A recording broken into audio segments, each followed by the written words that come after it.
Bien, estaba haciendo referencia a estas taxonomías o clasificación social que buscaban ordenar a la población en base a la casta a la que pertenecían.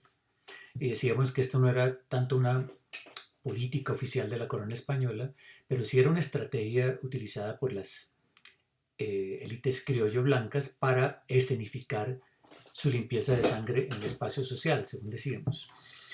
Y voy a mencionar quizás una de las taxonomías más conocidas que se deriva de los llamados cuadros de castas, que era una serie de pinturas que se elaboraron sobre todo en el virreinato de la Nueva España, México, pero que eran conocidas también en el virreinato de la Nueva Granada. Voy a leer las 16 castas que eran distinguidas en este tipo de clasificación social. De español e india, mestizo; de mestizo y española, castizo; de castizo y española, español; de español y negra, mulato; de mulato y española, morisco; de morisco y española, chino; de chino e india, salta atrás; de salta atrás y mulata, lobo; de lobo y china, jíbaro; de jíbaro y mulata, albarazado; de albarazado y negra, cambujo; de cambujo e india, zambaigo; de zambaigo y loba, calpamulato; de calpamulato y cambuja, tente en el aire; de tente en el aire y mulata, no te entiendo; de no te entiendo e india, torna atrás o salta atrás.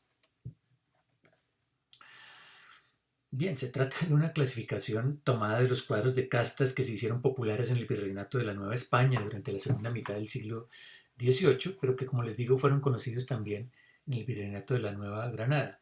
Cada uno de estos nombres, eh, cada una de estas castas, digamos, y de estos nombres provenían de animales, por ejemplo.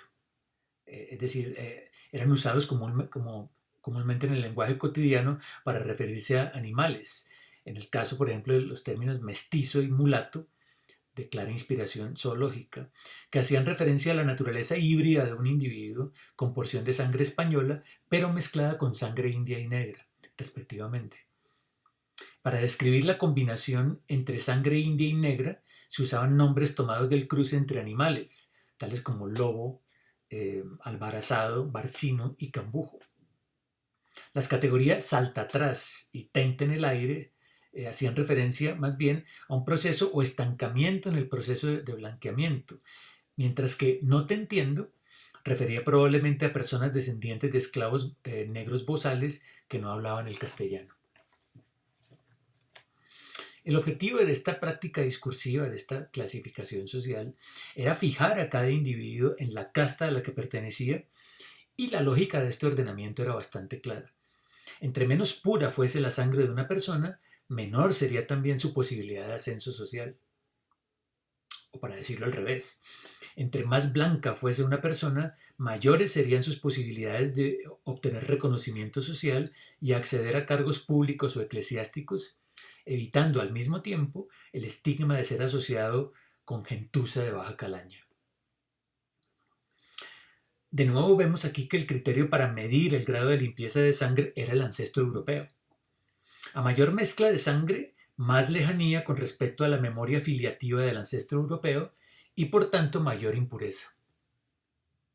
Desde un punto de vista epistémico, digamos, los cuadros clasificatorios de la población que emergen durante la segunda mitad del siglo XVIII tenían el propósito de organizar una multiplicidad percibida como caótica e imponerle un orden, eliminar de ella toda polisemia y toda ambigüedad. Cada objeto natural debía ocupar un lugar fijo y adecuado a su propia naturaleza. Nada debía ser dejado al azar. El discurso de las castas operaba entonces como una máquina dispensadora de orden. La pregunta es por la funcionalidad política de este discurso. Ya dije que no obedecía a una política oficial del Imperio Español en sus colonias, sino una estrategia por parte de la élite criollo blanca. ¿Cómo funcionaba este discurso en medio de los cruces entre el poder soberano y la colonialidad del poder? Para entender esto debemos ubicarnos en el contexto del cambio de dinastía que se produjo en el Imperio Español hacia comienzos del siglo XVIII, el paso de la dinastía de los Austrias a la dinastía de los Borbones. El nuevo gobierno español, asesorado por un grupo de economistas, se da cuenta de que la mano de obra mestiza, que en el caso de la Nueva Granada era ya cercana al 50% de la población hacia mediados del siglo XVIII, se había convertido en el sector productivo más dinámico de las colonias americanas. Por esta razón, implementa una serie de medidas tendientes a favorecer la movilidad social de los mestizos, como por ejemplo las llamadas cédulas de gracias al sacar y las declaratorias de mestizaje, que ofrecían a los pardos la posibilidad de limpiar la sangre con todos los privilegios que ello conllevaba. La posibilidad de comprar y vender, de acceder a los estudios universitarios, de ingresar al ejército y al sacerdocio, etcétera, etcétera. Situación que fue inmediatamente aprovechada por los mestizos más ricos para hacer de jure lo que ya hacían de facto, es decir, ingresar a las redes familiares criollas y obtener el blanqueamiento derivado de ese ingreso. Los criollos, por su parte, veían las medidas jurídicas de los Borbones como un atentado contra su capital simbólico más apreciado e hicieron todo lo posible para que las autoridades españolas reglamentaran de forma estricta el proceso jurídico del blanqueamiento. Es decir, que hicieran leyes al respecto que impidieran la movilidad social de los mestizos. Es entonces cuando emergen discursos clasificatorios como el siguiente, y leo una segunda tabla, una segunda taxonomía. De español e india, mestizo. De español y mestiza, cuarterón de mestizo. De español y cuarterona de mestizo, quinterón. De español y cuarterona de mestizo, requinterón de mestizo. De español y negra, mulato. De español y mulata, cuarterón de mulato. De español y cuarterona de mulato, quinterón. De español y quinterona de mulato, requinterón. De español y requinterona de mulato, gente blanca. De mestizo e india, cholo. De mulato e india, chino. De español y china, cuarterón de chino. De negro e india, sambo de indio.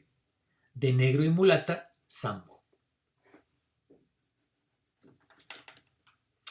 Lo primero que debemos anotar aquí es que este tipo de cuadro, que era, insisto, ampliamente conocido en el Virreinato de la Nueva Granada, es una taxonomía mucho más precisa que la anterior que mencionábamos, en el sentido de que clasifica a los individuos conforme sean sus avances en el proceso social de blanqueamiento.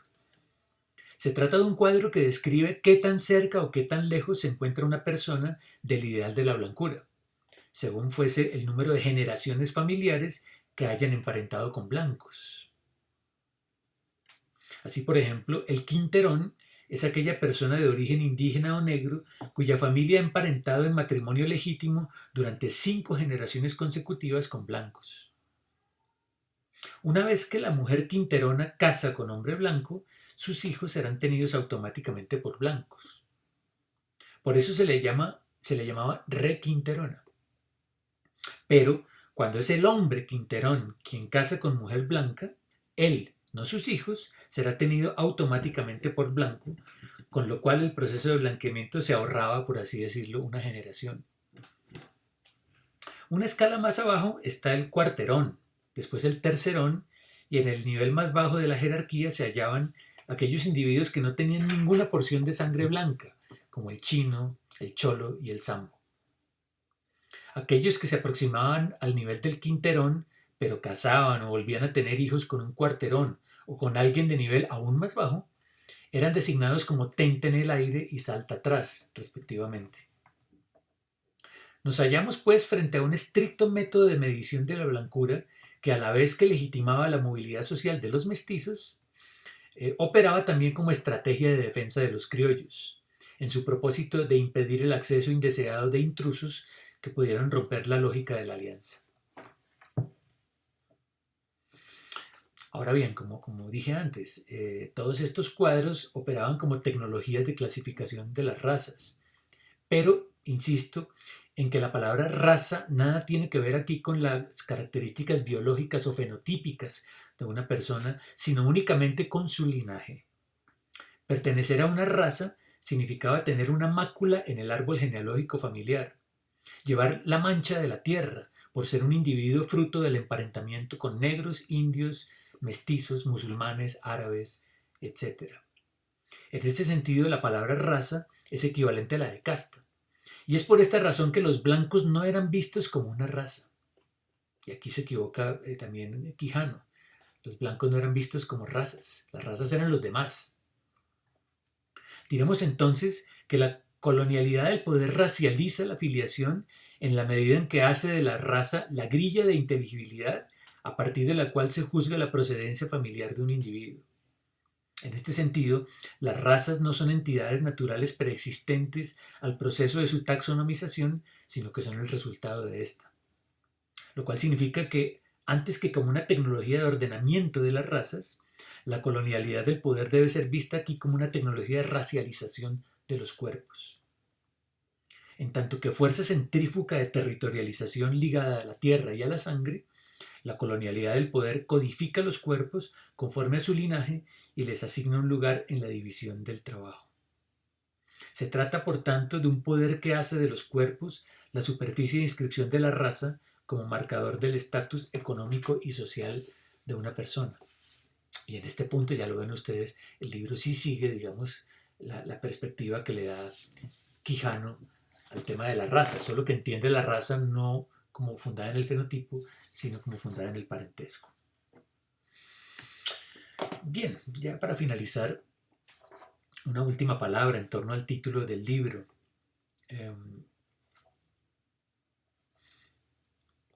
¿Qué significa la ibris del punto cero, este título?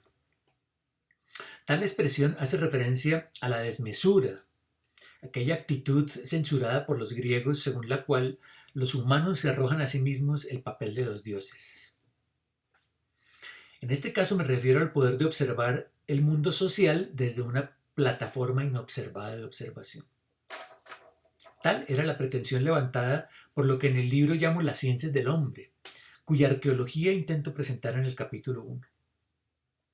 Y justo para comprender la emergencia del hombre como objeto de conocimiento en el siglo XVIII, me valgo de los análisis presentados por Foucault en su libro Las palabras y las cosas.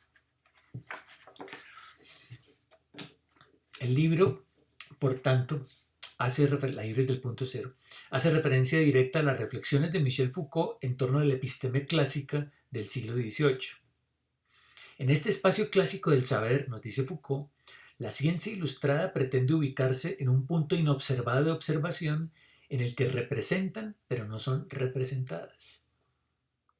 Observan sin ser observadas, como queda claro en el fabuloso análisis que hace Foucault del cuadro Las Meninas de Velázquez. A esta plataforma desde la que se representa, pero que a su vez no puede ser representada, la denomino el punto cero.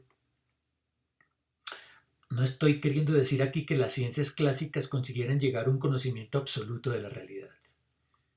Lo que digo es que hay un fenómeno que hace geopolíticamente posible la representación ilustrada en Europa y que sin embargo queda por fuera de esa representación. No estoy diciendo que el punto cero sea una mirada total o que conlleve una óptica unitaria, sino tan solo que la experiencia del colonialismo quedó por fuera del radar de los saberes clásicos. Si Foucault decía que lo que quedó por fuera de la representación clásica fue la experiencia de la locura, expulsada por Descartes de la República Epistémica del Cogito, mi argumento es que se trató en realidad de la experiencia colonial de la barbarie. En el siglo XVIII se instaura un régimen de verdad en el que el estupor causado en la conciencia renacentista por el encuentro con el otro, los indios americanos, desaparece por completo. El otro de la razón, el bárbaro, se desplaza ahora hacia el pasado de la humanidad, en este episteme del siglo XVIII, ¿no? Hacia el pasado de la humanidad, a fin de asegurar la limpieza epistémica del cogito. El libro argumenta que la experiencia del colonialismo funcionó en realidad como condición de posibilidad del nacimiento de los saberes sobre el hombre en el siglo XVIII, experiencia de la cual esos saberes necesitaban limpiarse. Es decir, que la condición de la representación debía quedar por fuera de la representación misma, y a esto se refiere precisamente el título del libro, La ibris del punto cero.